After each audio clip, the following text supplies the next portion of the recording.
The horizon does not end at the city walls. It breaks against the Colosseum, a mountain of travertine and concrete. It rises from the earth like a jagged tooth, defying the sky. This is not merely architecture. It is a machine built for the consumption of history. Stand at the base and the scale becomes an assault. The arches stack into the clouds, each one a dark, hollow eye. The stone here holds a vibration. If you press a palm against the weathered surface, you can feel the phantom pulse. It is a low, rhythmic thrum, the ghost of a crowd that once roared until the very foundations shook. The air around the structure feels heavy, charged with the memory of 1,000 battles. It is a titan of stone, cold and unyielding, standing as the final witness.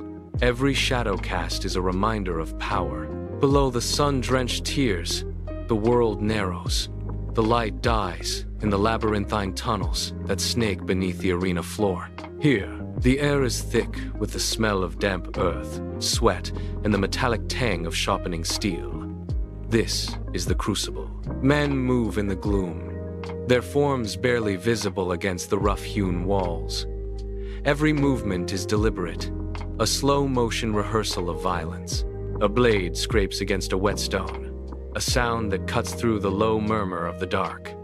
Someone whispers a name, a prayer to gods who have long since stopped listening. The clatter of metal against metal echoes off the low ceilings, a rhythmic, jarring percussion that marks the passing seconds. These men are not soldiers of a state. They are ghosts waiting for a signal.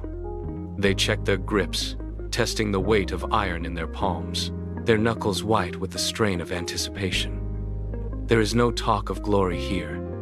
There is only the focus on the next breath, the next step, and the desperate, singular hope that they might walk out of the sand when the sun sets. The walls press in, cold and indifferent. Above the dark, the world erupts into blinding white. The transition is violent. One moment, the silence of the tunnels. The next, the roar of 50,000 throats hitting like a physical blow. The stands are a sea of motion, a living, breathing organism that stretches toward the horizon. Every tier is packed tight.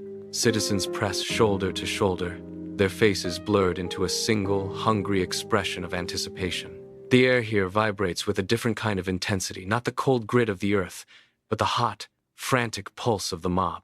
A rhythmic stomping begins in the lower rows, a dull, heavy thud that travels through the stone benches and into the marrow of the arena. The collective voice of Rome rises, a crescendo of shouts and whistles that drowns out the wind. It is a suffocating pressure. The crowd leans forward, eyes wide. The tension is absolute. It is a final, breathless pause before the storm of violence breaks. The silence shatters.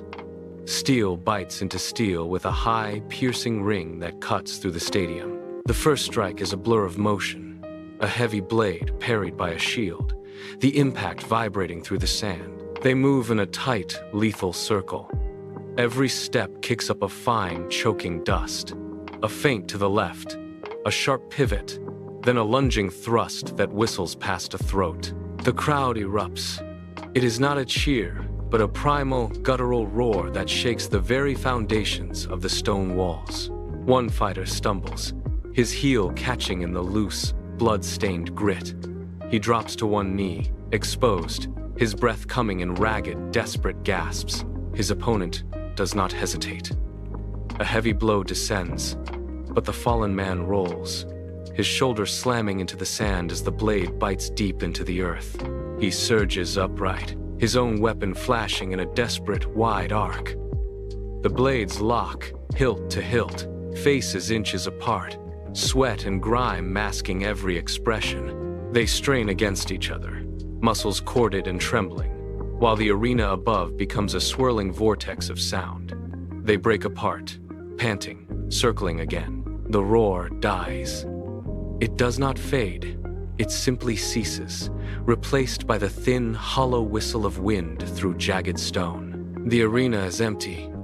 Where thousands once screamed, only dust settles now.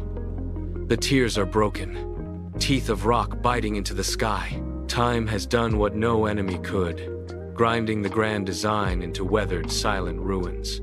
The sun dips low, bleeding gold across the scarred floor. Shadows stretch long and thin, reaching toward the center like grasping fingers. The structure stands as a hollow shell, a monument to a vanished pulse. No steel rings here. No blood stains the sand. There is only the slow, cold descent of twilight. The Colosseum looms against the horizon, a dark, jagged silhouette. The Empire is gone, the cheers are ash, and only this stone skeleton remains to hold the memory of the storm.